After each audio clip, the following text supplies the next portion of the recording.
ce qu'on se disait avant de prendre l'antenne, c'est agréable de garder le sourire, de travailler, d'échanger avec des gens qui gardent la pêche. Oui, oui, puis c'est un plaisir pour le club de pouvoir retrouver notre public sur ce webinaire-là et puis d'avoir la chance d'avoir l'intervention d'Olivier. Pour vous parler du club, depuis la reprise de février, on a eu un match gagné contre Célestat, un match nul face à Dijon et puis une défaite ce week-end face à Saran. Nos joueurs ont tout donné, mais ça n'a pas suffi. Et puis, mais pour la suite du championnat, match reporté face à Strasbourg. Ils devaient se déplacer ce soir suite à des cas contacts de Covid. Donc, le match sera reporté. Donc, vous les retrouverez à Nancy pour vendredi. Tu peux nous refaire, Stéphanie, s'il te plaît, un point sur ce qui a été décidé par rapport à la suite du championnat, les accessions, les relégations? Alors aujourd'hui, on n'est pas vraiment informé par rapport à ça. On sait que logiquement, on devrait peut-être passer à 16 la saison prochaine. Donc, ce qui veut dire qu'il n'y aurait pas de descente. À voir s'il y a possibilité de monter, ça voudrait dire que la Lidl Star League passerait à 18. Donc, on n'a pas eu encore de confirmation pour ça. Mais écoutez, nous, l'objectif, c'est d'être dans les 6 premiers et de prétendre au titre ou au moins à l'accession en première division. Alors Stéphanie, effectivement, on a monsieur, parce que c'est un grand monsieur du sport français, qui plus est sport féminin, même s'il a débuté avec les garçons, c'est Olivier Crumbles, le manager, l'entraîneur de l'équipe de France de handball féminin, avec des médailles au championnat d'Europe, au championnat du monde, aux Jeux Olympiques. J'aimerais juste déjà, avant l'intervention d'Olivier, que tu nous dises, toi, ce que tu aurais envie de donner comme élément pour évoquer Olivier Crumbles. On va dire que j'ai eu la chance d'être sélectionnée avec Olivier on va dire, de 2004 à 2013 où j'ai eu quelques sélections. Et ça a été, de travailler à ses côtés. C'est vraiment sportivement, en tant qu'entraîneur, où j'ai beaucoup appris.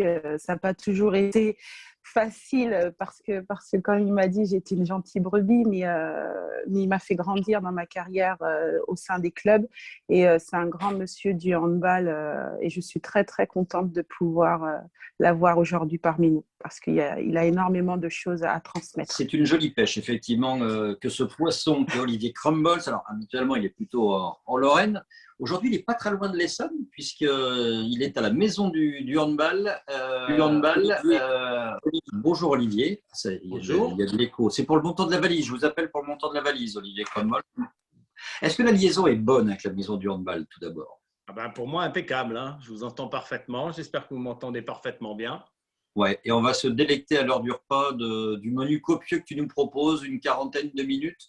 Alors là, ça va être plutôt entre guillemets, du descendant, mais bien évidemment, vous pouvez participer sur le chat, alors en coupant votre micro pour le moment, et je relayerai vos questions, on les prendra en direct, vous interviendrez peut-être, on verra comment on fait au niveau timing, en sachant qu'on va essayer de respecter les délais. Olivier, la parole est à toi. Oui, bonjour à tous. Je vais vous parler un petit peu de coaching et réussite, parce qu'en général, quand on coach, c'est pour réussir. Je dirais juste un petit mot sur la réussite. Il ne faut pas confondre la réussite et la gagne. La réussite, c'est quelque chose de durable. La gagne, c'est un état momentané. Alors, il est bien évident que quand vous gagnez tout le temps, c'est le summum de la réussite. On est bien d'accord. Mais il faut savoir aussi qu'on peut très bien réussir sans gagner. Parce que la gagne, elle est énormément liée aux moyens que vous avez. Et à partir de ce moment-là, vous pouvez faire des deuxièmes, des troisièmes places qui sont de superbes résultats parce que par rapport à votre potentiel, vous avez tiré la quintessence de votre groupe. Alors, comme je sais qu'il y a beaucoup d'amateurs de handball autour de la table, on va juste, entre nous, rappeler un petit peu ce que c'est que le handball. J'essaie de caractériser le handball. Le handball, c'est un sport de balle. Ça veut dire que ça demande beaucoup de dextérité motrice. Et derrière la dextérité motrice, il y a un élément essentiel dans le coaching, c'est le talent. On aura l'occasion d'en reparler. C'est un sport de salle. Alors, pas en ce moment, hein, mais quand on joue dans une salle, souvent, il y a un bruit terrible. Et plus vous allez jouer à un niveau élevé, plus vous allez jouer un match important et plus vous allez avoir du bruit. Ce qui veut dire qu'il va y avoir un maximum de pression et que vous êtes un petit peu livré à vous-même quand vous êtes joueur ou joueuse, vous êtes un petit peu livré à vous-même sur le terrain parce que l'ambiance fait que les relations entre le banc et les joueurs sur le terrain est de plus en plus complexe. C'est un sport de contact, donc c'est un sport qui demande à la fois du courage mais aussi du self-control. Et ce n'est pas un sport facile pour les femmes, ça il faut le dire, parce que c'est vrai que ce sport un peu rude et de contact, eh bien, pour les femmes, c'est plus difficile, à mon avis, c'est plus difficile à jouer et je pense qu'elles cherchent à jouer peut-être un petit peu différemment, un peu plus dans l'évitement que les garçons qui sont, pas toujours, mais par moments dans l'affrontement physique. Alors, c'est un sport codifié avec des arbitres, donc ça veut dire qu'il faut faire preuve d'empathie, de calme, c'est pas toujours évident, mais quoi qu'il en soit, ce qu'il faut savoir, c'est que dans la réussite, l'arbitrage ne joue pas. Vous pouvez avoir un arbitrage malheureusement défavorable qui vous pénalise sur un match, mais sur l'ensemble d'une carrière, vous savez, une fois ça tourne un peu pour vous, une fois c'est neutre, une fois c'est contre vous. Donc on sait que de toute façon, l'arbitrage ne va pas influer sur la réussite. C'est un sport d'opposition. Alors qu'est-ce que j'appelle un sport d'opposition? Ben, c'est un sport de duel, c'est un sport d'opposition collectif, au contraire de certains sports qui sont par exemple des sports de chronomètre, où vous allez lutter contre le temps et vous êtes seul face au chronomètre. Là, vous ne battez pas un chronomètre, vous battez des individus. Et pour battre des individus, eh bien, c'est complètement différent que battre des records de vitesse. Alors bien sûr, quand on parle de coaching, on est très intéressé par l'idée du sport collectif. Et qu'évidemment, quand je vais en entreprise, ce qui intéresse le plus les chefs d'entreprise, c'est le fait que j'ai l'habitude de faire du sport collectif et j'ai l'habitude de coacher des femmes. Mais là, c'est vrai que le sport collectif, qui dit sport collectif, dit intelligence collective. Donc l'intelligence collective, c'est un mot qui est très, très à la mode. Moi, j'ai cherché quelques définitions. Alors, j'ai trouvé une définition qui dit l'intelligence collective est l'art de maximiser simultanément la liberté créatrice et l'efficacité collaborative. C'est un petit peu compliqué. Alors, celle-là, je la préfère. L'intelligence collective, c'est résoudre des problèmes à plusieurs que l'on ne peut pas résoudre seul. Et nous, en sport co, alors on a une petite phrase encore beaucoup plus simple, c'est l'intelligence, c'est que en sport co, 1 plus 1, ça peut faire moins que 2, ça peut faire 2 et ça peut faire plus que 2. Et donc, notre travail consiste non pas à essayer d'avoir une addition de toutes les qualités individuelles, mais par la capacité à jouer ensemble, avoir presque une espèce de forme de multiplication et bien d'arriver à une forme d'efficacité qui utilise toutes les qualités et que toutes ces qualités ensemble peuvent peut-être aller au-delà du résultat espéré. Puisqu'en sport collectif, ce qui est le plus extraordinaire, le plus gratifiant, le plus stimulant, c'est bien sûr de battre un adversaire qui a plus de potentiel que soi. Vous savez, pour réussir, il faut faire 3 choses, c'est tout simple. Il faut battre de manière quasi systématique les adversaires qui vous sont plus faibles. Il faut battre, on va dire le plus souvent possible, mais au-delà de 50%, les adversaires qui sont de votre niveau. Et puis, il faut aussi battre des adversaires qui sont plus forts. Et dans ce cas-là, je dis toujours la même chose, on ne peut pas les battre tout le temps, mais ce qui est super, c'est quand on arrive à les battre au bon moment sur le match crucial. Et c'est ce qu'on fait, nous, avec quelques équipes du contexte international qui nous posent beaucoup de problèmes et qui sont peut-être par moments un petit peu supérieures à nous. Quelque chose de très important dans l'intelligence collective, c'est que l'intelligence collective, ce n'est pas du tout s'occuper que du collectif. Justement, l'intelligence collective, c'est de faire progresser individuellement les joueurs et les joueuses qu'on a dans son collectif, les personnes qui sont dans votre équipe. Il faut absolument les faire progresser, travailler avec eux, les conseiller, parce que ça les stimule, ça les motive. Et même si on fait du sport co parce qu'on aime la performance collective, on reste très attaché à sa propre place dans le dispositif et à sa propre performance.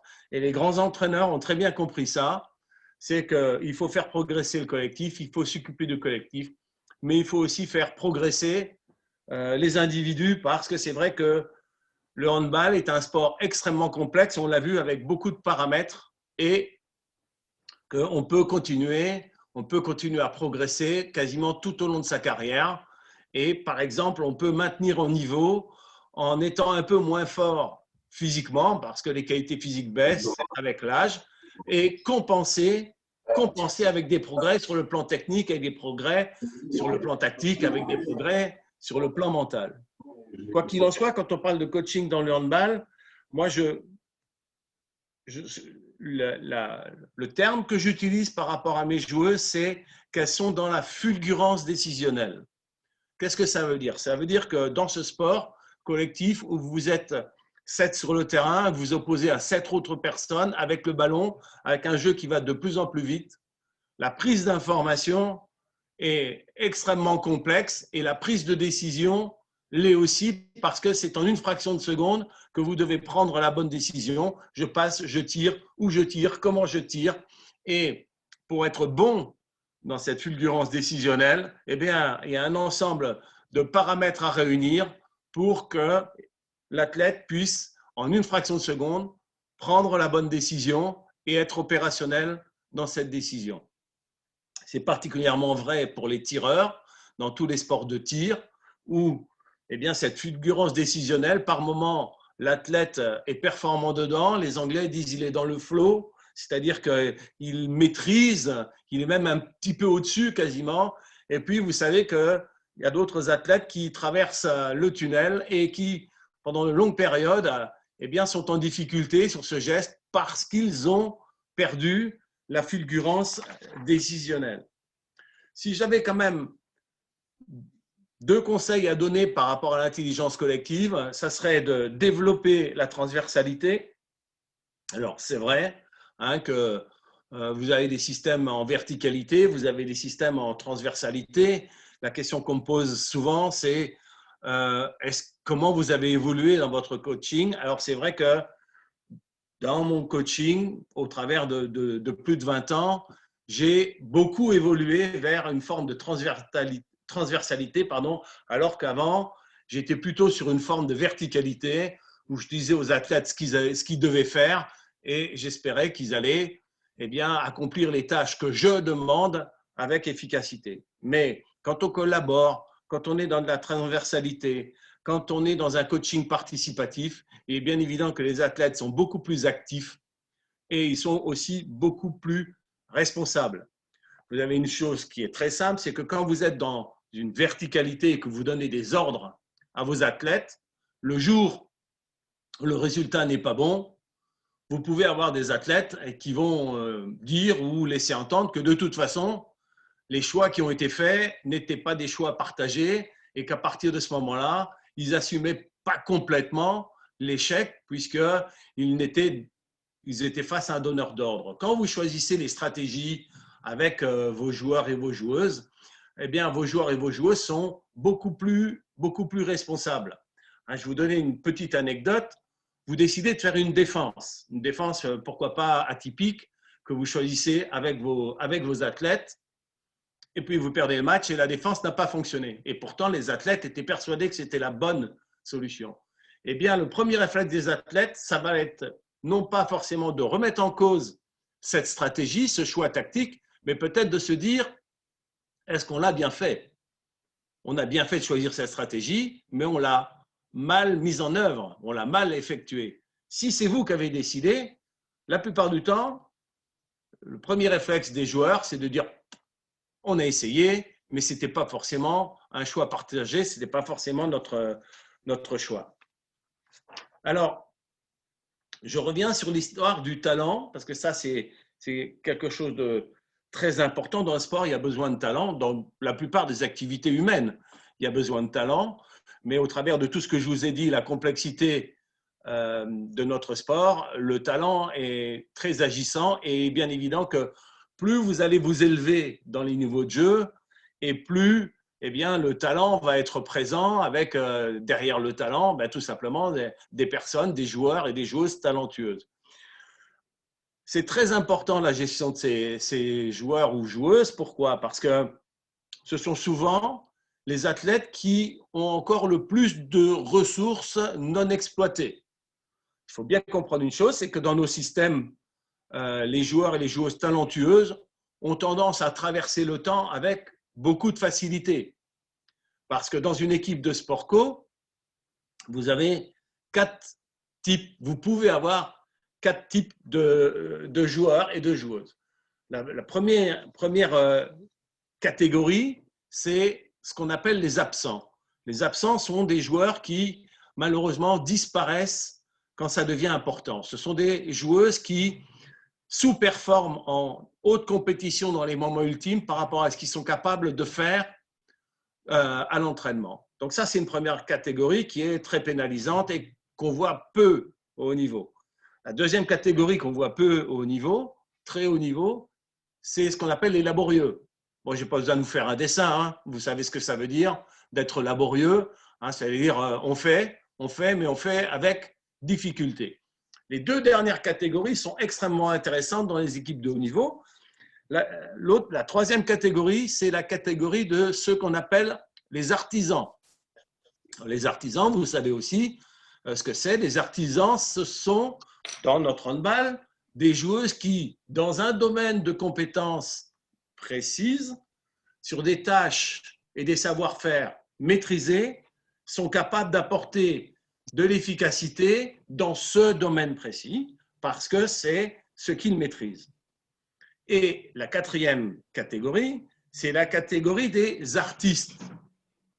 Donc, les artistes se caractérisent par un talent immense qui leur permet à la fois de faire des choses sur le terrain et d'appréhender l'activité de manière très différente. Souvent, les artistes aiment les beaux gestes, alors que l'artisan va aimer marquer le but. Les artistes aiment inventer des gestes. Les artistes aiment s'amuser plus que de faire un travail très difficile. Ce qui est très intéressant dans notre handball, c'est que quand un artisan arrive au plus haut niveau, par exemple en équipe de France, eh bien, c'est beaucoup grâce à sa capacité de travail et grâce à sa démarche personnelle, alors que peut-être, par moment, nous avons des joueuses très talentueuses qui ont avancé avec une certaine facilité.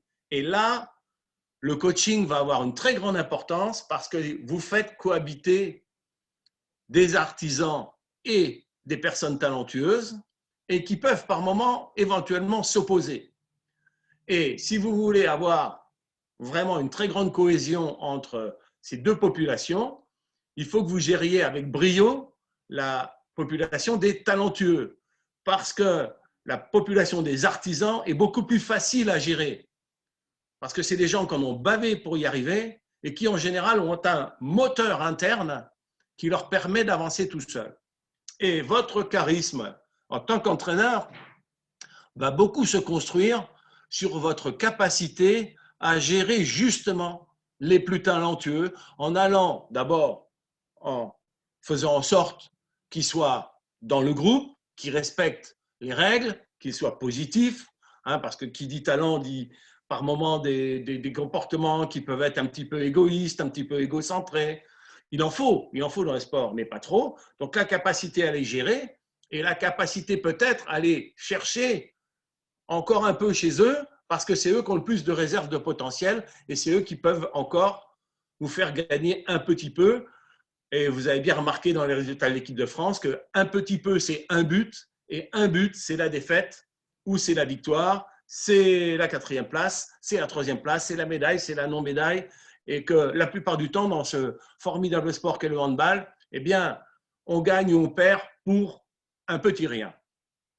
Donc ça, je pense que dans la gestion de son groupe, il faut réussir à faire cet amalgame entre ces 2 populations et tirer la quintessence des meilleurs. Vous avez 3 éléments quand vous constituez les groupes, quand vous travaillez en sport co, vous avez 3 éléments qui sont essentiels et sur lesquels vous devez à la fois réfléchir, mais vous devez travailler au niveau du coaching. Pour réussir, il faut 3 choses. C'est la base. Et c'est la base de la motivation et c'est le carburant de la motivation.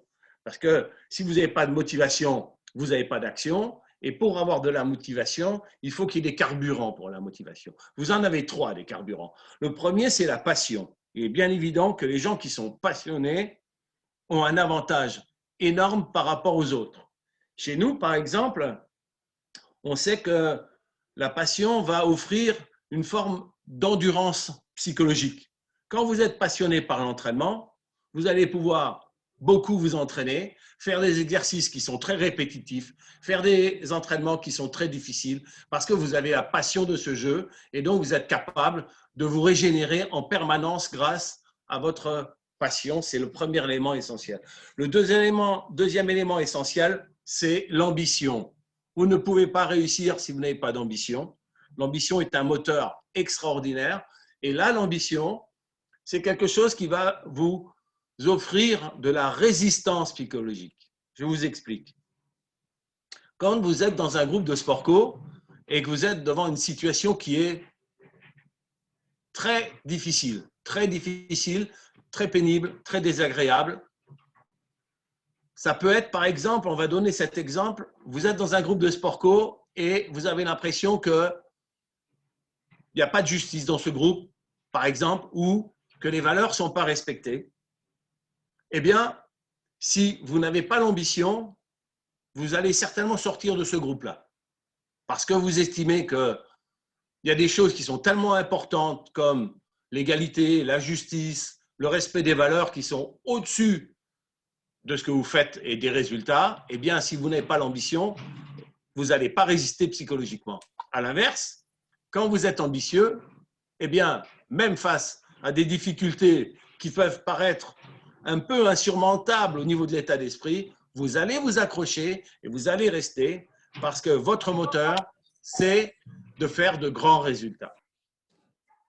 Oh, tu pleures.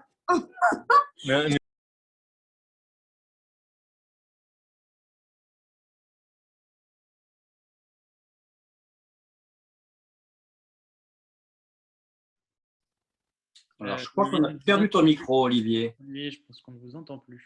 Pardon. Tu n'avais plus de pile. Olivier, on ne t'entend pas. Le micro est coupé. Tu as dû toucher à un truc. Alors. Désolé, je ne sais pas pourquoi il a…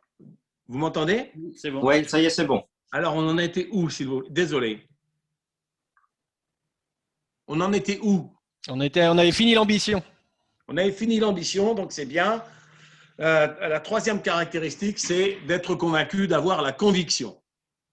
Si vous êtes en période de doute en permanence, que vous n'êtes pas convaincu que vous pouvez réussir, vous allez vraiment avoir du mal et vous allez, bien sûr, par exemple, avoir du mal sur cet élément sur lequel je reviens, sur la fulgurance décisionnelle.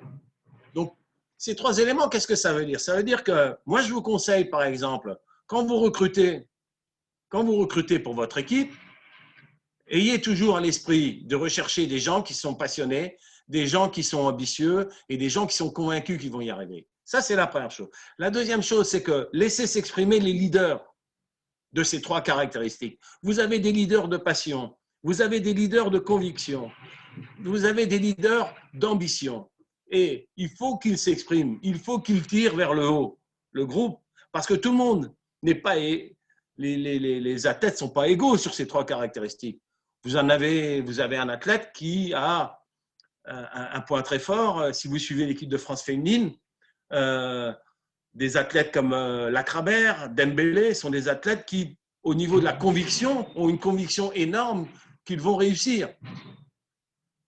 Mais vous avez d'autres athlètes qui, eux, leur principale caractéristique, c'est la passion du jeu. Et puis, vous en avez d'autres qui sont là et qui veulent absolument réussir et qui demain arrêteront le handball et qui vont chercher immédiatement à réussir dans un autre domaine. Parce que quand on est ambitieux, on l'est toute sa vie. Et d'ailleurs, il faut savoir une chose, c'est que l'ambitieux, le vrai ambitieux, n'est jamais rassasié. C'est-à-dire que quand un ambitieux gagne quelque chose, immédiatement, il se projette sur la suite. Immédiatement. Donc, et la dernière chose sur ces 3 caractéristiques, c'est que vous devez les porter et vous devez les incarner, le head coach. Vous devez incarner la passion, vous devez incarner l'ambition Et vous devez incarner la conviction, même si vous n'êtes pas le meilleur dans les trois, hein, parce que vous n'êtes pas parfait, mais vous êtes aussi un moteur par rapport à ces trois choses-là. Alors, les Américains, ils ont une phrase sur la réussite qui est encore plus simple. Ça, c'est juste pour plaisanter un petit peu. Les Américains, ils disent pour réussir, il faut faire trois choses. La première, c'est qu'il faut fixer des objectifs ou fixer un objectif. La deuxième, c'est qu'il faut réaliser et comprendre le prix à payer pour réussir, le prix en termes d'effort, de travail. Et la troisième chose, c'est qu'il faut payer le prix. Alors moi, je fais souvent de l'humour en se disant qu'il est bien évident que la troisième partie est la plus difficile. Hein. Dire qu'on veut jouer en équipe de France ou devenir champion du monde, comprendre que le chemin va être long et difficile, c'est deux choses. Mais quand il faut se lever à 7h30 le matin pour aller sur le stade, pour perdre le kilo qu'on a en trop et faire ça à 7h30 avant le petit déjeuner, eh bien, c'est plus difficile de payer. Un élément majeur dans la réussite, c'est la maîtrise émotionnelle. Alors, puisqu'on me demande toujours qu'est-ce qui a évolué chez toi, est-ce que tu as changé, je pense qu'au niveau de la maîtrise émotionnelle, par le fait que j'ai cherché à travailler dessus, par le fait que quand on a une très longue carrière, on finit par aussi eh bien, relativiser un certain nombre de choses en avançant dans la vie aussi. Mais je pense que moi, je suis plutôt un grand malade qui se soigne et j'essaye déjà, quand on parle de maîtrise émotionnelle, la première chose qu'il faut faire, c'est d'avoir un encadrement qui est le plus possible dans la maîtrise émotionnelle. Parce que vous savez qu'aujourd'hui, dans les équipes de sport co de haut niveau, vous avez deux groupes en fait. Hein. Vous avez le groupe des joueurs, vous avez le staff et puis vous en avez un troisième qui est l'ensemble des deux. Et par moments, j'ai été un peu amusé, mais aussi ulcéré par des comportements de personnes du staff dans le bus. Hein. Vous savez, le bus de Sportco, il s'y passe beaucoup de choses. Hein. Même les footballeurs, une fois, ne sont même pas descendus du bus pour aller s'entraîner, il y a bien longtemps. Mais dans ce bus, il se passe énormément de choses et il y a beaucoup d'émotions quand vous partez au match, quand vous revenez du match. Et ça m'est arrivé de voir des personnes du staff qui n'étaient plus dans la maîtrise et qui transmettaient leur stress aux personnes qui vont être dans la fulgurance décisionnelle et qui, eux, ont déjà à gérer leur propre stress. Donc, c'est important dans un groupe, c'est de participer et d'aider tout le monde à maîtriser son propre stress. Ça, c'est quelque chose d'important. C'est ce travail. N'oublions pas une chose, c'est qu'il n'y a pas de grand résultat sans stress. Hein. Il n'y a rien de pire qu'une équipe qui n'est pas stressée. Votre équipe qui n'a aucun stress à aborder une équipe plus faible qu'elle, vous pouvez être à peu près certain que ça va dévisser face à un adversaire qui n'a rien à perdre, qui va se sublimer. Et là, le stress va arriver d'un coup. Parce que quand vous êtes stressé dans votre préparation de match et que vous savez le gérer, en général, ça fonctionne bien. Mais quand, dans votre routine d'avant-match, vous n'avez pas de stress et que par le fait que vous n'avez pas de stress, vous vous préparez un peu moins bien que d'habitude, c'est là que vous faites choper par un adversaire qui est plus faible. Et il n'y a rien de plus difficile de se relancer dans un match qu'on a mal débuté face à un adversaire qui est plus faible que soi et qui, lui, joue le match de sa vie. Quand on parle de maîtrise émotionnelle, il y a deux sentiments qu'il faut savoir absolument évacuer dans toutes les formes de réussite humaine, et je vais rajouter si possible. Mais dans les sports de très haute performance, ça me semble vital. Le premier sentiment qu'il faut savoir évacuer, c'est l'angoisse. L'angoisse est un sentiment destructeur. Alors, qu'est-ce que c'est que l'angoisse? Moi, j'ai trouvé une définition toute simple. L'angoisse, c'est l'anticipation d'événements négatifs qui, la plupart du temps, n'arriveront jamais. D'accord? Je vous la refais parce que c'est l'heure du repas, vous êtes fatigués. L'angoisse, c'est l'anticipation d'événements négatifs qui, la plupart du temps, n'arriveront jamais. L'homme vit à peine 100 ans et se fait du souci pour 1000. Et là, je vais me permettre une petite digression. Malheureusement, Alors, même si vous pourrez poser des questions et vous opposer à ce que je vais dire, certaines, malheureusement, les femmes sont plus sensibles à l'angoisse. Pourquoi? Parce que les femmes ont un sentiment et une demande de perfection bien supérieure aux hommes. Les hommes s'acceptent, par moments se complaisent à être imparfaits, ça les amuse par moments, alors que les femmes, pour de multiples raisons culturelles, socioculturelles, ont tendance à rechercher la perfection. Et donc, par ce fait, elles ont un niveau d'exigence personnelle qui est très, très élevé et qui peut les amener par moments à angoisser quand elles mettent la barre peut-être un petit peu trop haut. Le deuxième sentiment qu'il faut savoir évacuer, c'est la culpabilité. Celui-là aussi, il est destructeur. Alors, la culpabilité ne peut pas avoir de place dans ce que l'on fait. Vous savez, un championnat d'Europe, un championnat du monde, des Jeux Olympiques, c'est au mieux un match tous les 2 jours et parfois un match du jour au lendemain.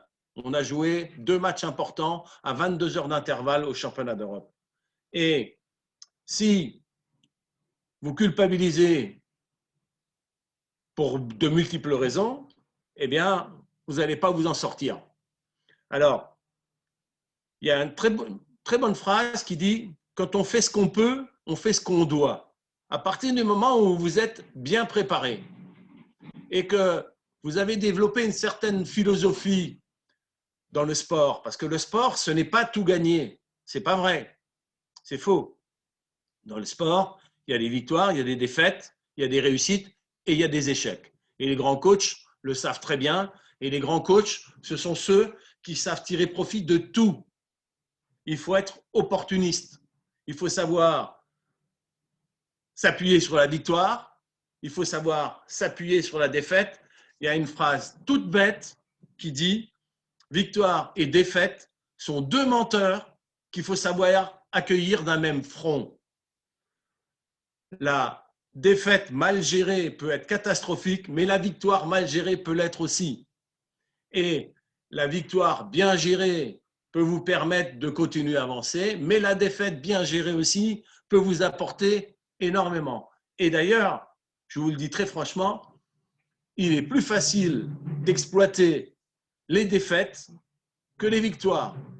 Et que, à titre personnel, ça a été un long chemin pour moi de réussir à tirer profit du positif, de la victoire, parce qu'en voulant tout le temps améliorer l'équipe, j'avais tendance à mettre le doigt toujours sur ce qui ne fonctionne pas.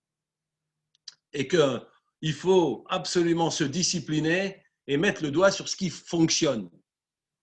Mais pas que. Parce que, par exemple, certains préparateurs mentaux, ils voudraient qu'on ne fasse que du positif.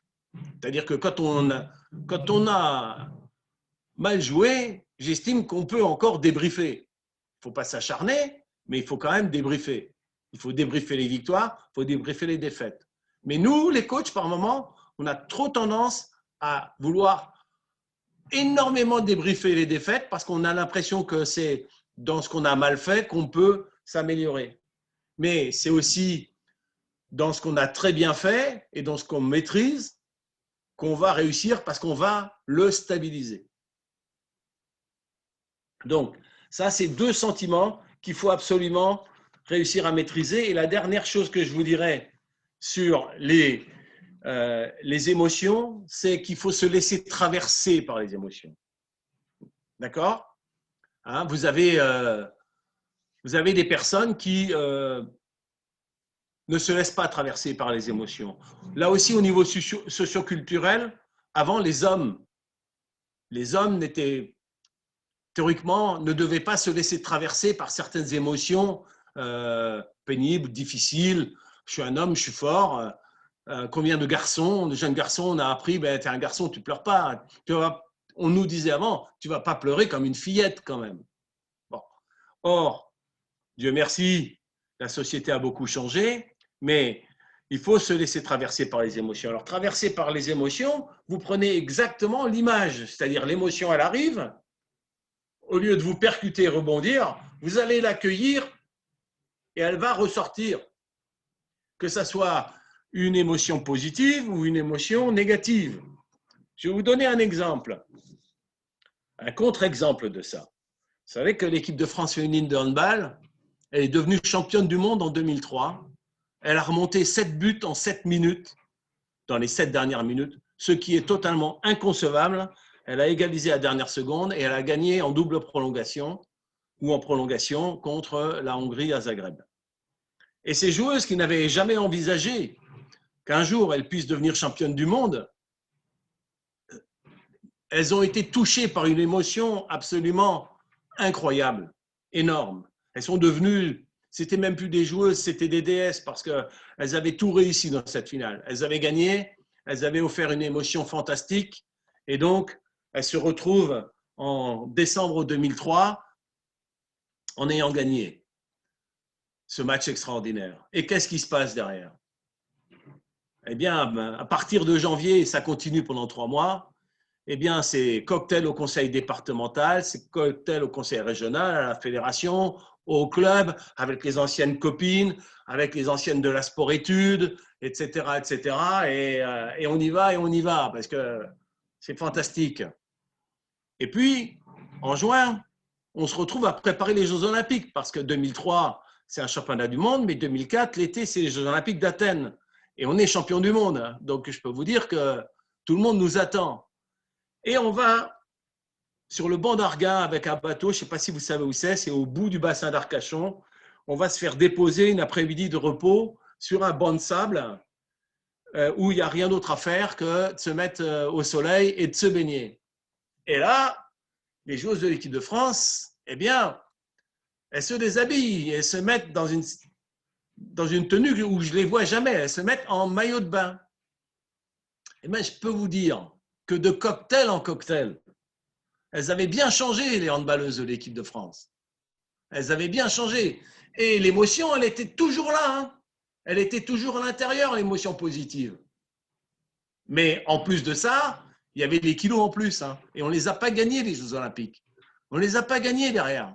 Parce qu'on n'a pas su gérer notre succès et on n'a pas su, ce qu'on appelle d'habitude, souvent, redescendre sur terre. Un autre élément, c'est le sens des valeurs. Je vais aller vite parce que ça, c'est vraiment quelque chose qui est partagé par tous, mais c'est quelque chose de très, très important. Les fondations de la maison, c'est les valeurs. Alors, dans les valeurs, l'honnêteté, l'équité, les athlètes de sport co sont très attachés à l'équité et vous devez incarner l'équité quand vous êtes coach. Vous devez incarner l'équité dans quelque chose qui n'est pas forcément très juste parce que tout le monde n'a pas les mêmes moyens, tout le monde n'a pas le même salaire, tout le monde n'a pas le même talent, mais les athlètes, ils attendent de vous que vous incarniez l'équité. Un exemple, vous devez incarner l'équité sur les règles de vie. Si vous avez une star dans votre équipe qui vous fait peur, tellement elle est star, et qu'elle arrive toujours 3 minutes en retard à l'entraînement, je peux vous dire que les autres, ils vont vous attendre au tournant. Hein. Et le jour où vous allez être dans le conflit, ça va vous péter à la figure. Hein.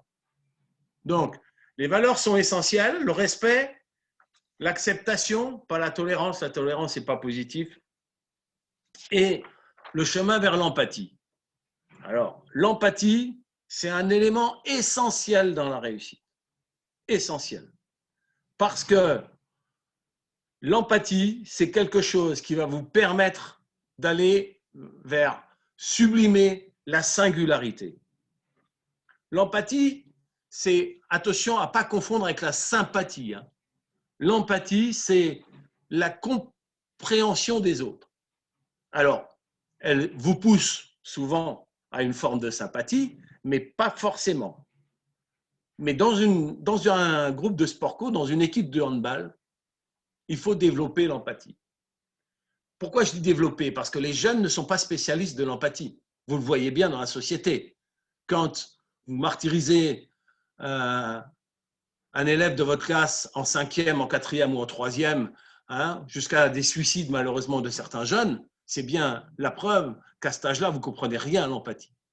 Et que nous, en avançant dans l'âge, avec l'expérience, eh bien, on a développé une forme d'empathie et il faut faire développer cette empathie le plus possible chez nos athlètes. Parce que c'est ce qui va leur permettre de mieux comprendre leurs partenaires et de mieux comprendre ce qu'ils ont de meilleur, c'est leur singularité. Parce que vous pouvez être bon, mais là où personne ne pourra vous atteindre, c'est quand vous sublimez ce qui est singulier chez vous. Que vous avez vous, mais que les autres n'ont pas. Et un grand groupe de sport co, c'est un groupe où justement, eh bien, grâce à l'empathie, on a compris la singularité de chacun et on va faire en sorte que cette singularité soit une force.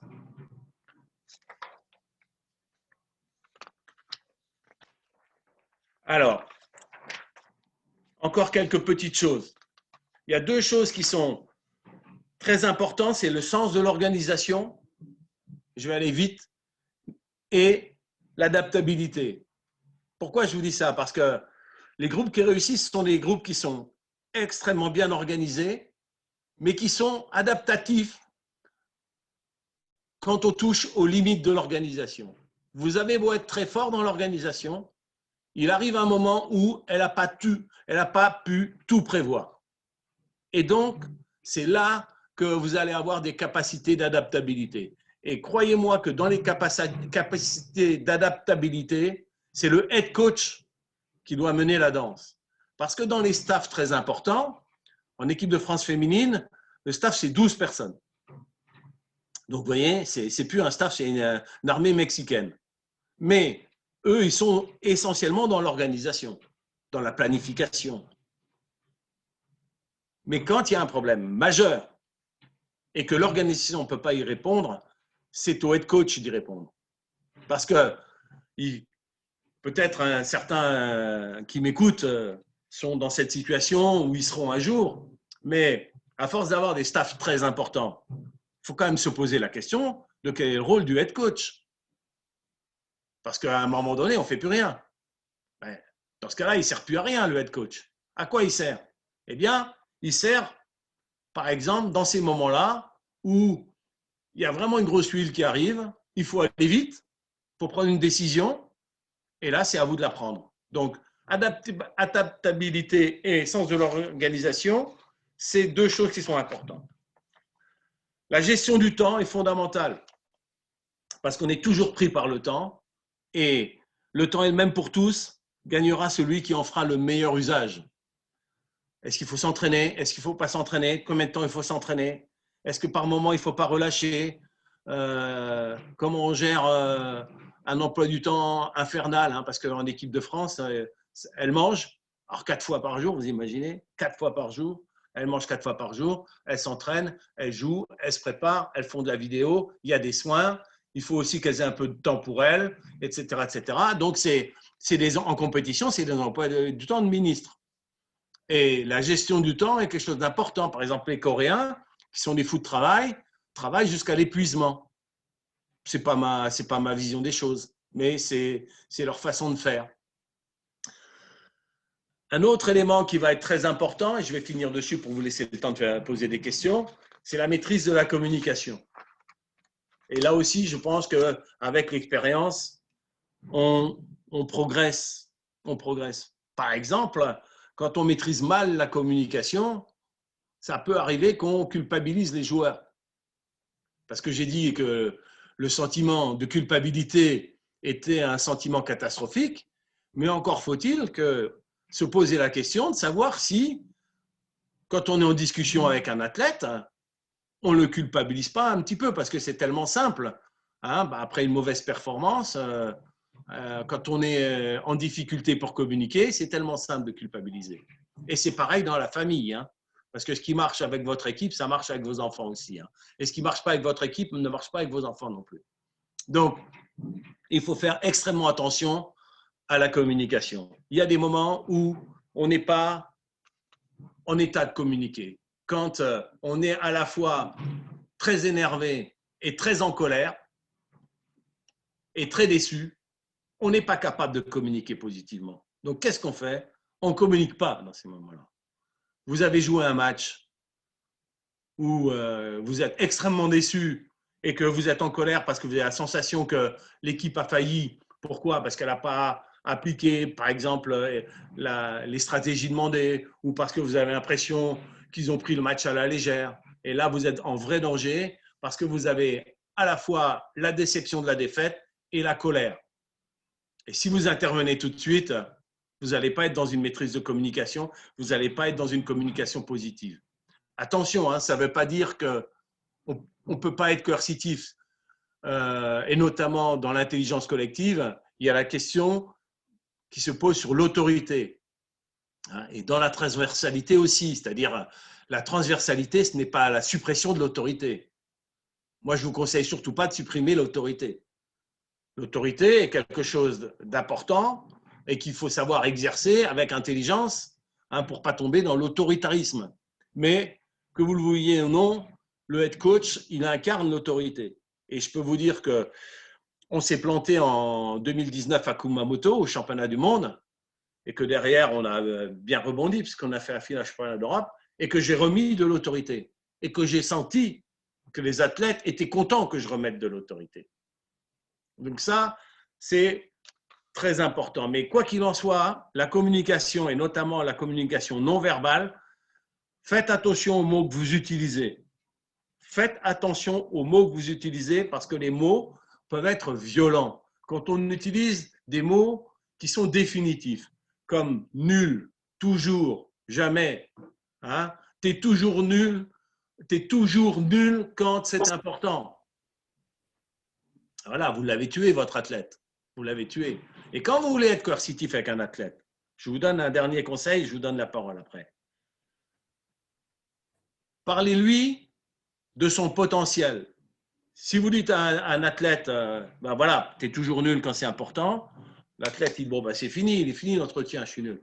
Si vous dites à un athlète, tes performances ne sont pas à la hauteur de ton potentiel ou du potentiel que je connais chez toi, que je ressens chez toi. Vous êtes coercitif, vous n'êtes pas content, mais vous êtes positif. Et l'athlète, qu'est-ce qu'il retient? C'est qu'il peut faire mieux. Par contre, quand on lui dit « tu es toujours nul », ben, il ne voit pas comment il peut être meilleur. Et que notre travail, c'est quand même, comme je l'ai dit au début, de faire en sorte que les athlètes soient de plus en plus forts parce que même si l'intelligence collective est importante, elle se nourrit de la performance individuelle. J'ai essayé de tenir les délais à peu près. Écoutez avec plaisir pour les questions. Tu es pile poil, Olivier, dans les délais. Remarquable exposé également. Alors, c'est vrai que ce n'est pas évident, parce que je sais aussi qu'il y a une présence. Donc, quand tu es sur scène, c'est encore plus facile de faire passer ces messages-là. Moi, j'ai bien compris que les petits fours, c'était jamais bon. Alors, ça tombe bien en ce moment avec le confinement, les réunions partenaires, il n'y a pas de petits fours, ou alors c'est à la maison. Et aussi, les garçons sont imparfaits. Voilà, moi, ce que j'ai retenu majoritairement. Non, plus sérieusement, je voudrais demander à quelqu'un qui a beaucoup opiné du chef. Vous savez, c'est quand on acquiesce au fur et à mesure. Et elle représente un organisme de formation, c'est Stéphanie Almera. Stéphanie, je vous ai vu réagir très régulièrement avec beaucoup de points d'accord avec Olivier Crumbles. Alors, votre réaction, puis peut-être une question surtout. Merci, c'est Sandrine. Sandrine, pardon. Est-ce que sur mon écran, vous êtes au-dessus? Puis moi, j'ai un énorme bracelet qui illumine la visio de Stéphanie. Sandrine, je vous écoute. Merci, donc c'est gentil. Donc, je suis organisme de formation, cabinet en ressources humaines et coach professionnel. Donc, j'ai beaucoup, écouté, Olivier, ce que vous avez dit. J'ai pris des notes.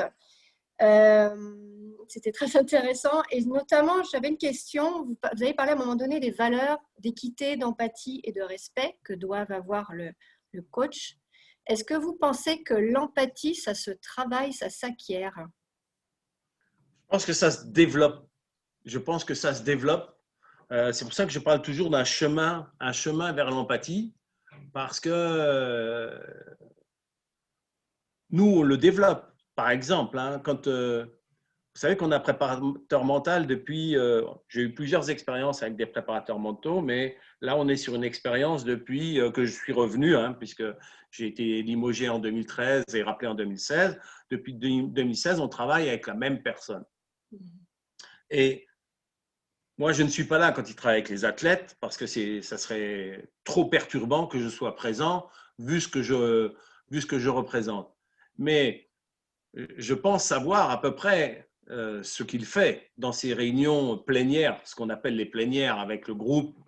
Bon, il met tout le groupe en cercle. Il fait de la libération de la parole pour que les joueuses viennent exprimer leur ressenti et que ce ressenti soit partagé. Et ça, c'est bien de l'empathie, ça. Et qu'il y ait souvent, quand il y a un ressenti de quelque chose, on va dire, de négatif, de pénible, etc., eh bien, qu'il y ait une réassurance de la part des autres qui vont porter un petit peu à la fois la fille qui est en difficulté et un peu ses difficultés.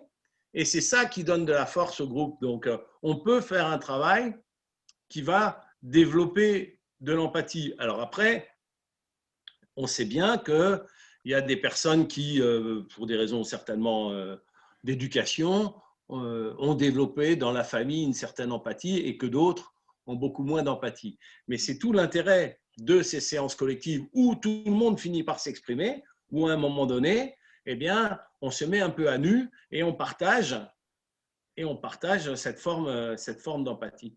Je vais vous donner un exemple qui, moi, m'a touché. J'avais une joueuse qui faisait toujours la gueule dans la salle vidéo. Vous savez, les moments où on fait la vidéo et on finit sur un speech de motivation sont des moments très importants, le jour du match, avant des matchs très importants. Et cette joueuse, elle faisait une gueule jusque par terre. Et vous avez beau être coach, tout vous touche, tout vous touche. Hein, on a beau vouloir être très fort, que vous le vouliez ou non, eh bien, le regard des autres nous est extrêmement important. Eh bien, le préparateur mental l'a fait parler, et c'est une fille qui adore la tactique, mais elle ne supporte pas ces moments-là parce qu'elle rentre dans une salle qui est comme l'école et qu'elle n'a pas supporté l'école, elle est ascolaire, et donc quand elle rentre dans la salle vidéo avec nous, elle revit ces moments où elle détestait être dans la classe au lieu d'être dans la cour de l'école. Et donc, eh ben, ça m'a ouvert les yeux. Aujourd'hui, je ne la regarde plus en séance parce que je sais qu'elle fait la gueule, mais je sais pourquoi elle fait la gueule et que ça n'a rien à voir avec ce qu'on fait et qu'elle travaille quand même et qu'elle écoute quand même. Donc, vous voyez, c'est une petite anecdote, mais je pense qu'on peut développer l'empathie. On peut le développer en en ayant beaucoup. Parce qu'à partir du moment où vos athlètes voient que vous avez beaucoup d'empathie vis-à-vis d'eux, eh bien, ça les amène aussi à se poser des questions sur vous, pour qu'il y ait on va dire, un retour, un feedback entre elles et vous, mais aussi par rapport aux autres. Alors, je vous encourage à lever la main. Vous savez, vous avez un petit onglet pour éventuellement poser des questions, mais sinon, je vais en profiter pour interpeller quelqu'un que je connais depuis longtemps, qui a été joueur, non pas de handball, mais de foot, qui a été entraîneur numéro 1, numéro 2, qui s'occupait de la formation, qui a eu une expérience à l'étranger, qui a été consultant également. C'est Jackie Bonnevet, aujourd'hui adjoint de Claude Puel à Saint-Étienne, comme il était en Angleterre. Bonjour Jackie, je voudrais tes réactions par rapport aux clés, en tous les cas aux différentes pistes données par Olivier Crumble sur le management, plus des filles bien évidemment, mais j'imagine que ça se vaut aussi pour les garçons. Ton regard par rapport à ce qui a été énoncé depuis tout à l'heure par Olivier. Bonjour à tous, est-ce que vous m'entendez ou pas? Oui, très bien. Bonjour Christophe, c'est vrai qu'on se connaît bien. Quand j'ai su qu'il y avait une intervention d'Olivier, que j'ai déjà vue en live il y a quelques années, je me suis tout de suite connecté et j'ai réservé, entre guillemets, une place. Pourquoi? Parce que je crois que tous ces sports collectifs, je crois que le management, c'est déterminant, quel que soit le sport, rugby, basket, football, hand. Bon, c'est vrai que j'ai quand même j'adore le hand, j'ai pas mal de copains là-dedans. J'ai rencontré en 1986, je me souviens très bien, Daniel Constantini quand je jouais à l'Olympique de Marseille. Et tout au long de ma carrière, j'habite à la Grande Motte quand je ne suis pas à Saint-Étienne et j'ai vu à de nombreuses reprises Patrice Canaillet, j'ai vu des conférences de Claude Onesta. Et les messages de ces coachs, managers de hand m'ont toujours interpellé. crois qu'ils sont brillants. Alors, est-ce que c'est le fait qu'ils ont fait peut-être plus d'études plus longtemps que nous, les entraîneurs de foot, qui pour la plupart avons été joueurs et avons été directement mis en situation? Parce que toutes ces phrases que je retrouve, que j'ai notées, moi je valide à 150% la transversalité, ce côté management vertical où on donne des ordres aux joueurs.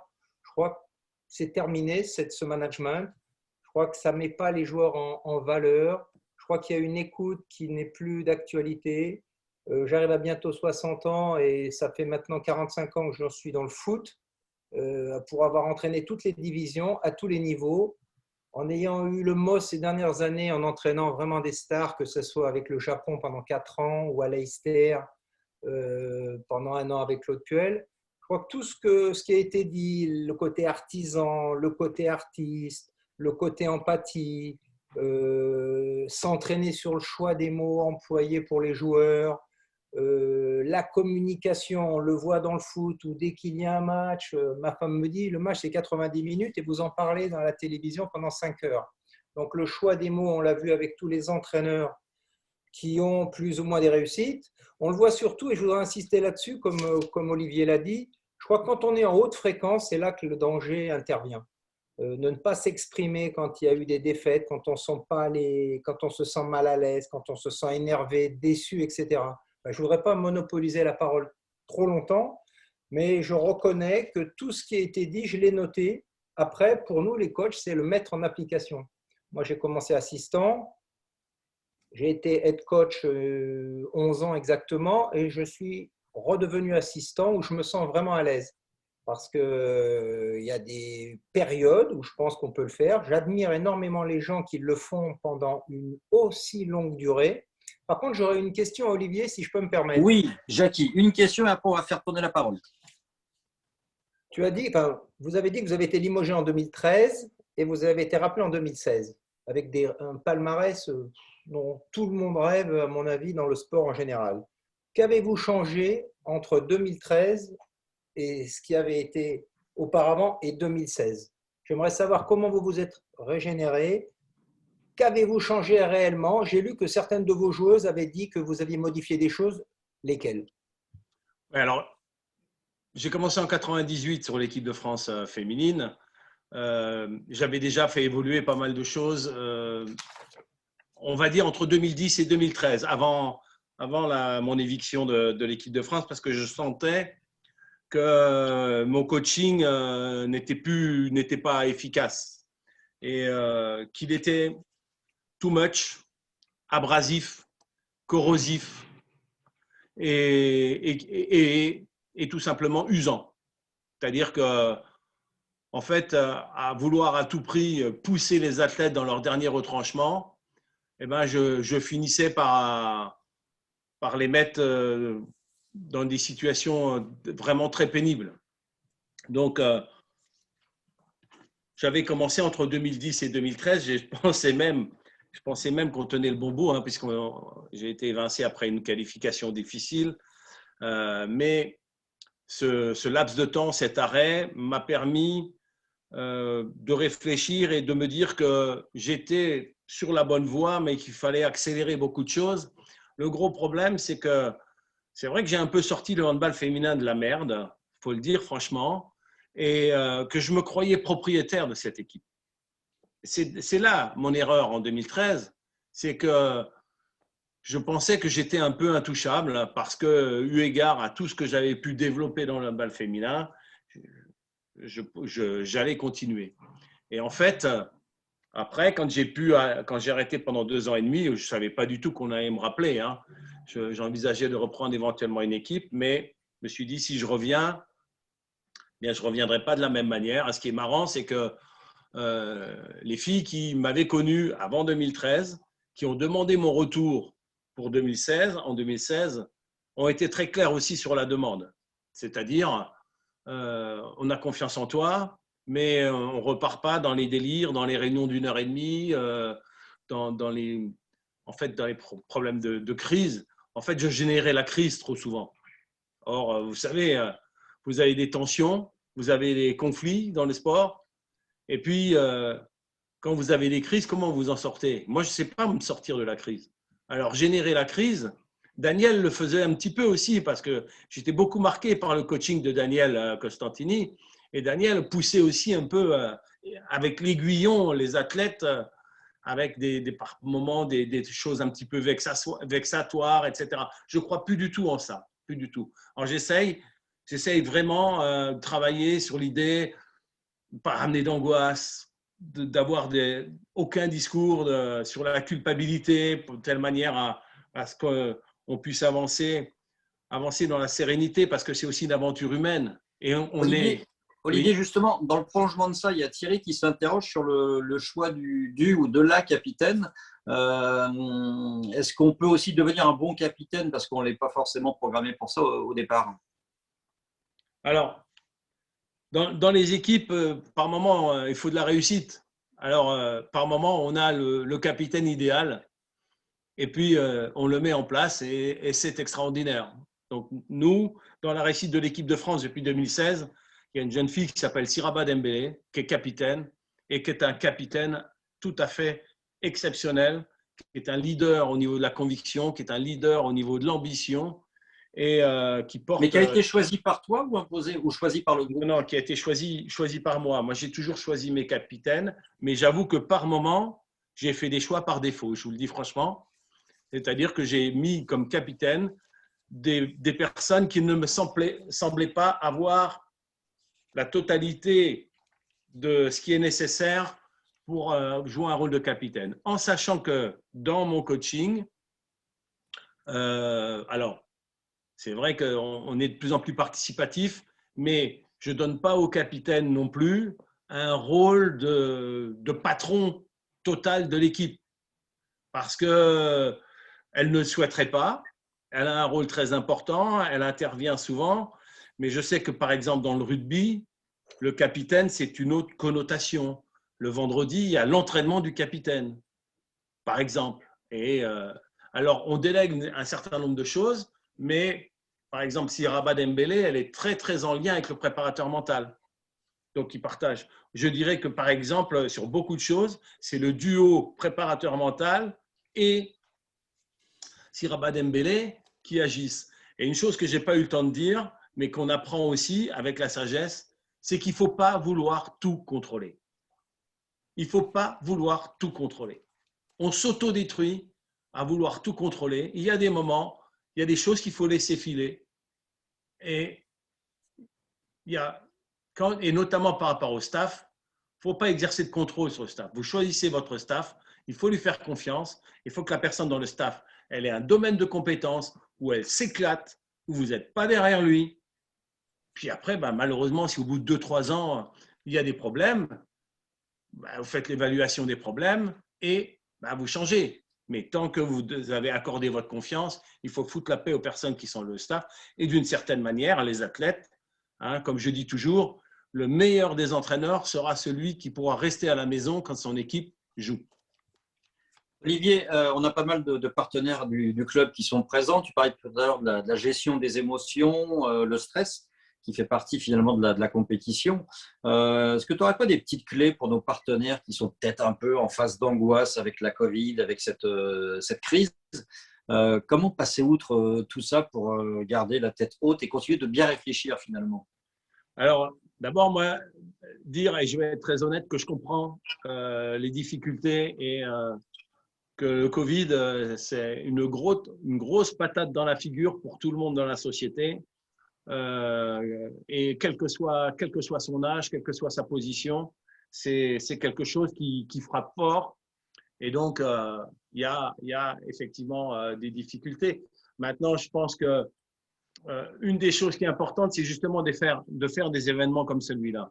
Parce que quelque chose qui nous aide actuellement, c'est le lien social. Et le Covid nous fait perdre du lien social.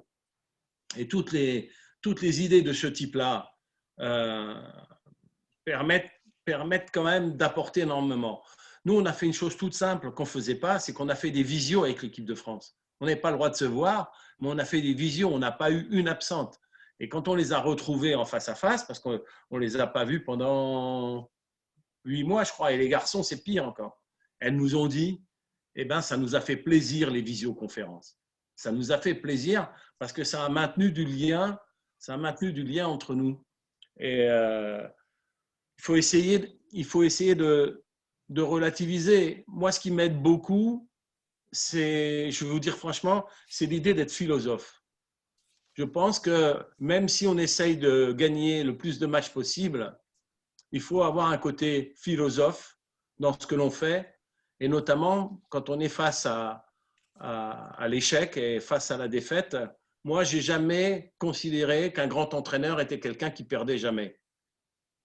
J'y crois pas à cette théorie des sportifs qui disent moi, je m'interdis la défaite, je me suis toujours interdit la défaite. Non, c'est pas vrai. Ne serait-ce que parce qu'on a du respect pour nos adversaires et qu'ils sont pas plus cons que nous. Hein.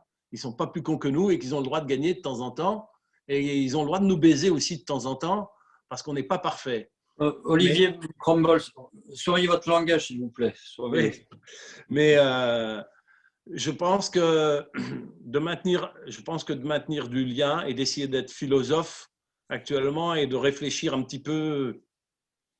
L'histoire est quelque chose d'important. Hein. L'histoire, notre histoire, l'histoire de notre équipe, l'histoire de notre sport, l'histoire de notre société. C'est dans ces moments-là qu'il faut essayer de prendre de la hauteur et de savoir que, eh bien oui, la vie éternelle n'existe pas et la société du tout garanti, on a pu penser que ça existait, ben ça n'existe pas. Ça n'existe pas. Et on ne va pas augmenter, on ne va pas mourir à 100 ans en 2020 et à 120 ans en 2040 et à 140 ans.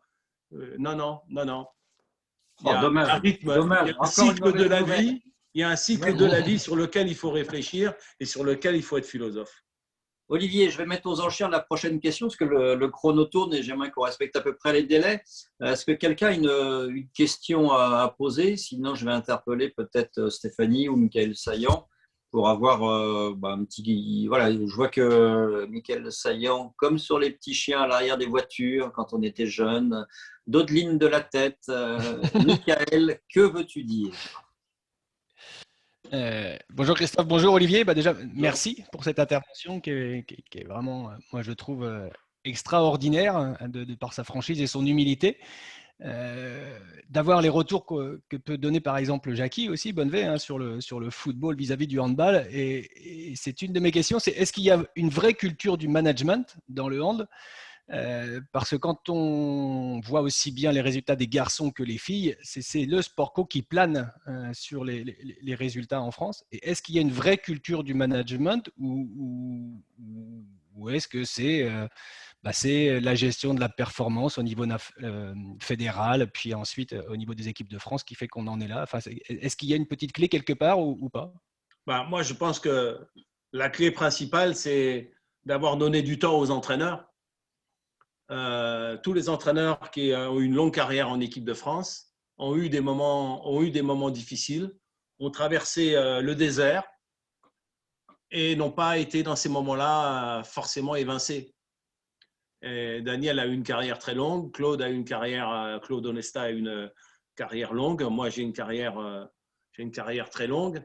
Et c'est vrai que ce réflexe dans certains sports, alors évidemment, le foot l'incarne malheureusement. Je connais un peu le foot parce que Jackie, ma femme était une Zvinka, donc tu connais cette famille.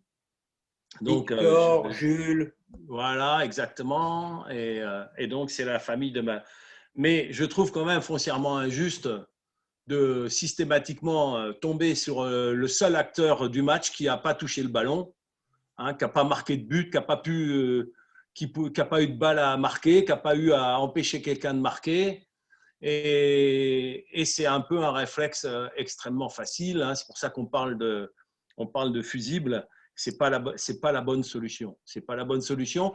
Et ce qui est très grave dans ce type de comportement, c'est que ça donne un surpouvoir aux athlètes et qu'on a besoin, on incarne l'autorité et que lorsque les athlètes se disent qu'il suffit qu'ils aillent voir le président pour dire que ça ne va plus, pour que l'athlète soit remis en cause. Je vais vous citer une petite anecdote. C'est actuellement, ça fait quelques mois que je pousse la fédération à dire clairement qui va être l'entraîneur entre 21 et 24. Alors avant, c'était entre 20 et 24, hein, puisque les Jeux olympiques devaient avoir en 20. Et j'y suis candidat. Donc, parce que je sais que si les athlètes savent que vous avez un contrat sur 3 ans, ils ne vont pas réagir de la même manière quand il y a des problèmes. Parce qu'ils savent que vous êtes là. En plus, chez nous, on casse beaucoup moins les contrats qu'au football. Et c'est un message qu'on envoie. C'est un message qu'on envoie aux athlètes parce que je ne crois pas du tout aux entraîneurs qui passent d'un état de bon à mauvais parce qu'ils ont perdu 2 ou 3 matchs. Alors ça, j'y crois pas. Je crois qu'il y a des bons entraîneurs, je crois qu'il y a des moins bons entraîneurs, ça certainement, mais des gens qui deviennent quasiment mauvais du jour au lendemain, il faudra m'expliquer comment on peut devenir mauvais alors qu'on était bon avant. Et tu penses, Olivier, tu vois, tu parlais de ce projet à 4 ans.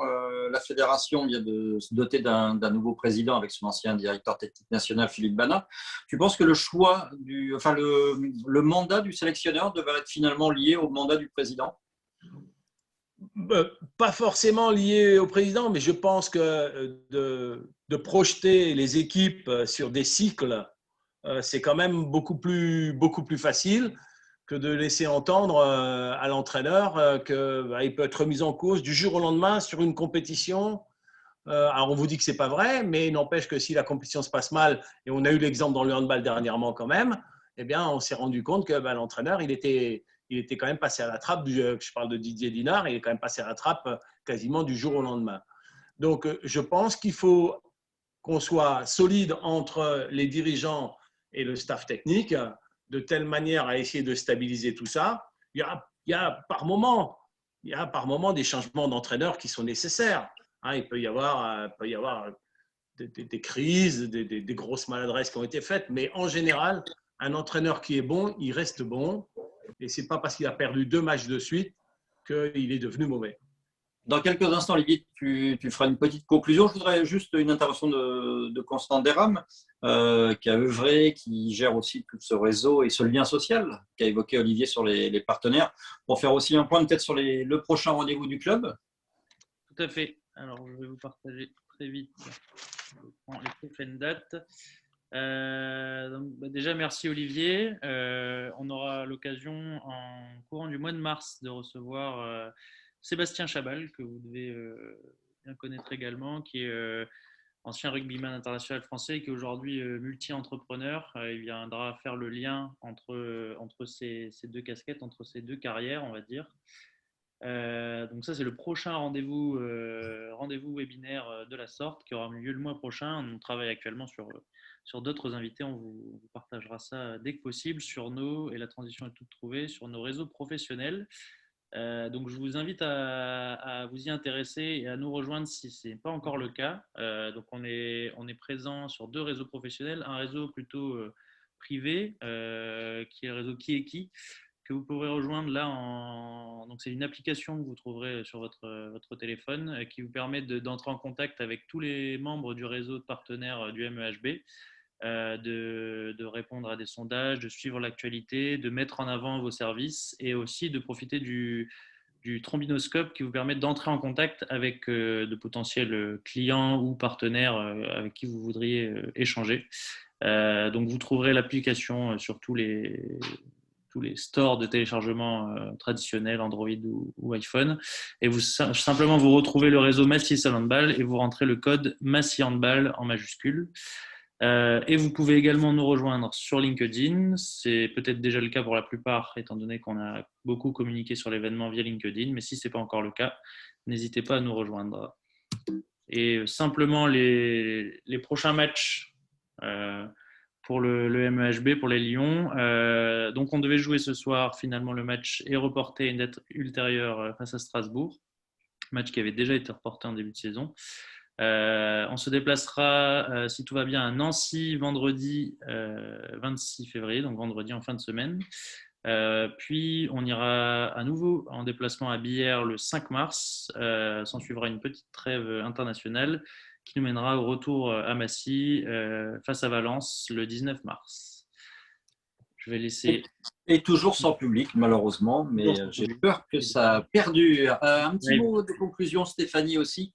Toi qui as fait aussi qu'Olivier soit avec nous aujourd'hui, est-ce que tout ce qu'il t'a raconté, quand on est passé sous ses ordres, on se dit qu'on sait tout, mais est-ce que tu as appris des choses? Que j'aurais un grand merci Olivier et j'aurais aimé être de cette nouvelle génération et avoir cet Olivier Boss là en tant qu'entraîneur. Je sais que ça aurait correspondu à mon tempérament. Ça aurait collé à ma personnalité. Olivier, tu vois, c'est une cure de jouvence qu'on te propose. Voilà, et je voulais laisser Grégoire de Refignac, mon président, dire aussi un petit mot. Ouais, super. Rapidement, on a tenu un temps fou. Merci beaucoup, Olivier. Et je le dis pour 3 raisons principales. 1, je suis en train de finir les conclusions de tous mes entretiens annuels de mon équipe. Et j'ai pris une vraie cure de jouvence et de fraîcheur parce que j'étais sur un focus quand même pas mal sur une année complexe. C'était compliqué. Il y a eu plein de choses difficiles, etc. Donc, je vais revoir toutes mes conclusions et mettre en avant le talent et donner de la vision. Le second, vous pouviez ouvrir les restaurants en même temps dans ce cas-là. Oui. Point, vous citez souvent le socio-culturel. Moi, je travaille dans un groupe danois et je tenais juste à dire à tous les éducateurs de tout genre et de tout poil qu'au Danemark, et on connaît leur performance dans certains domaines, l'empathie est un cours, est une science ou une compétence qui est prodiguée en école primaire. C'est-à-dire qu'au plus jeune âge, on apprend aux Danois à avoir de l'empathie, savoir connaître, écouter mieux, etc. Et puis le reste, merci pour ce moment. Je ne vais pas paraphraser ce qu'a dit Michael, extraordinaire. On a juste la volonté, nous, d'être un club qui fait grandir. Et aujourd'hui, on a continué. On est dans notre chemin d'aller vers un niveau d'excellence, de performance et d'utilité et de pertinence. On a encore progressé aujourd'hui et pour ça, Olivier, merci beaucoup. Eh bien, Olivier, il te reste maintenant le mot de la fin. Oui, alors, j'ai beaucoup réfléchi sur ces 2 mots depuis un moment et j'essaye de ne plus utiliser le mot compliqué, mais je le remplace par complexe. Gérer quelque chose de complexe, c'est passionnant. Gérer quelque chose de compliqué, c'est lourd. On n'a pas envie. Alors que gérer la complexité, on se sent intelligent et on se sent dans une dynamique. Donc ça, c'est juste un petit détail. Mais comme conclusion, qu'est-ce que je vais vous dire? Je vais vous dire que, comme dans beaucoup de domaines, on est énormément touché par le Covid, mais nous, on a une chance extraordinaire que les autres n'ont pas. C'est qu'on va organiser les JO 2024, qu'on va être tous qualifiés, toutes les équipes de Sportco, qu'on va être qualifiés, et que c'est un vecteur de relance de notre sport, de tous les sports. C'est un vecteur de relance extraordinaire pour le sport et il faut absolument que tous on œuvre pour que ces Jeux Olympiques soient une réussite énorme au-delà du nombre de médailles, au-delà, c'est-à-dire des salles pleines, qu'on en parle autour de nous, qu'on fasse en sorte que les gens achètent des billets, voilà, que ça soit la fête du sport, parce que s'il y a bien une chose qui me maintient encore en pleine forme, eh bien, c'est qu'on va organiser ces Jeux Olympiques de 2024. Il faut qu'on en profite tous et ça va nous relancer. Et comme il n'y aura pas le stress de la qualification, c'est mieux, non? Ben oui. Très bien. Merci à vous. Merci beaucoup, Olivier, de ton temps. Bonjour à la maison du handball. Et puis nous, on va continuer d'être solidaires, non pas en économie, mais solidaires du club de Massy-Essonne handball, voilà, pour remonter vers le podium. Et puis on verra ce qui se passe d'ici la fin de saison. Bonne journée à tous, bon après-midi. Et on se tient au courant. Salut à tous. Bye bye. Salut à tous. Merci. Bye, merci. Merci beaucoup.